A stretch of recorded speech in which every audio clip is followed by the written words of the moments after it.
Colonel retire Jitendra Singh ji. Radhe Radhe. Swami ji कोटि कोटि प्रणाम। स्वामी जी, मैं कभी कभी पूजा करते समय अपने गुरुदेव के सामने बैठ के मेरे आंखों से आंसू की बौछार होने लगती है। ये हमेशा बनी रहे, इसके लिए मुझे क्या करना चाहिए? गुरुदेव प्रदत्त नाम और मंत्र में प्रीति।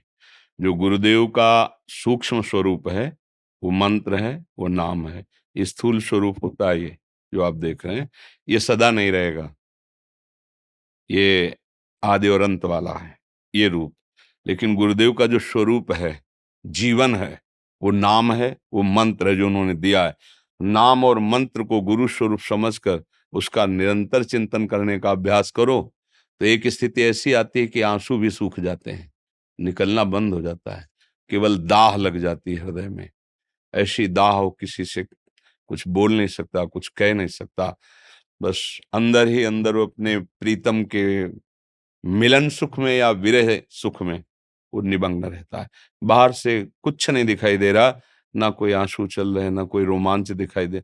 कभी कभी ऐसे प्रकट हो जाते हैं, पर एक स्थिति इससे भी आगे होती है।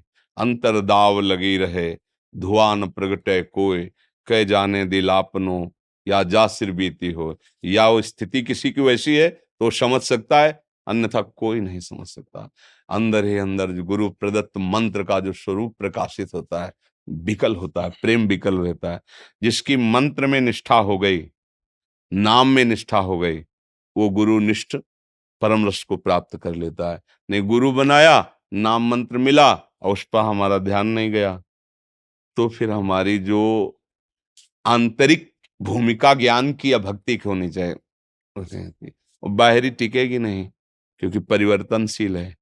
शरीर परिवर्तनशील है, पद परिवर्तनशील है, बाहरी भाव परिवर्तनशील है, लेकिन एक है अपरिवर्तनशील, एक रस सच्चिदानंद भगवत भाव जिसे कहते हैं।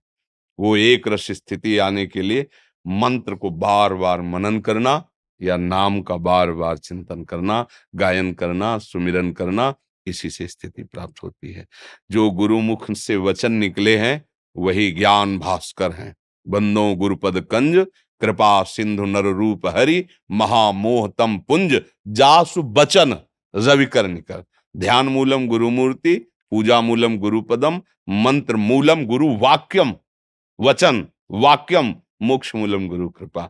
जिसको अपने सदगुरुदेव के वचन पर विश्वास हो गया और रात दिन उसी का मनन करता है, वो वस्तु को प्राप्त कर लेता है। गुरुदेव का स्वरूप, गुरुदेव की महिमा, गुरुदेव का वैभव वही देख पाता है जो गुरुदेव प्रदत्त मंत्र और नाम का निरंतर जप करता रहता है।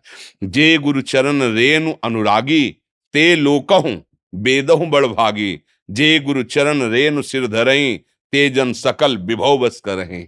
श्री गुरु पद नख मनिगन ज्योति, सुमिरत दिव्य दृष्टि ही होती। भगवान कृपा सिंधु की कृपा ही गुरुदेव रूप में हमें प्राप्त हुई है। हम उनके चरणों का ध्यान करते हुए, चरणों के आश्रित रहते हुए कहीं अहंकार ना आ जाए। अगर साधना करते हुए अहंकार आ गया तो ऐसा समझो जैसे भोजन बना और उसमें मक्खी गिर गई, अब भोग लायक नहीं रह गया। भोजन तो बढ़िया बना पर मक्खी उसमें गिर के मर गई, अब भोग लायक नहीं रहा।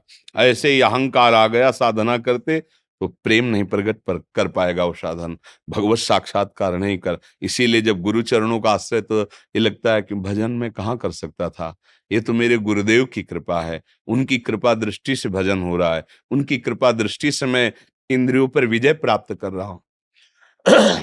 इसलिए उपासक को गुरु चरणों का आश्रय लेकर नाम और मंत्र में अपने जीवन को लगा। ये अंदर की बातें हैं, अंदर अंदर नाम चल रहा है, मंत्र चल रहा है। बाहर से आप पैंट शर्ट में, अंदर से महात्मा हो, बात बन गई। अगर हम अंदर अंदर भगवत चिंतन न करके विषय चिंतन करें तो सब ड्रामा हो गया, पाखंड हो गया। इसी को पाखंड कहते हैं कि भीतर कुछ, बाहर कुछ, क्रियाएं कुछ, वचन में कुछ। भगवान पाखंड से प्रसन्न नहीं होते। सत्य वस्तु है, मैं जैसा हूं अपने प्रभु का हूं और गुरुदेव प्रदत्त नाम मंत्र में निरंतर रटन, तो फिर आपको अनुभव हो जाएगा।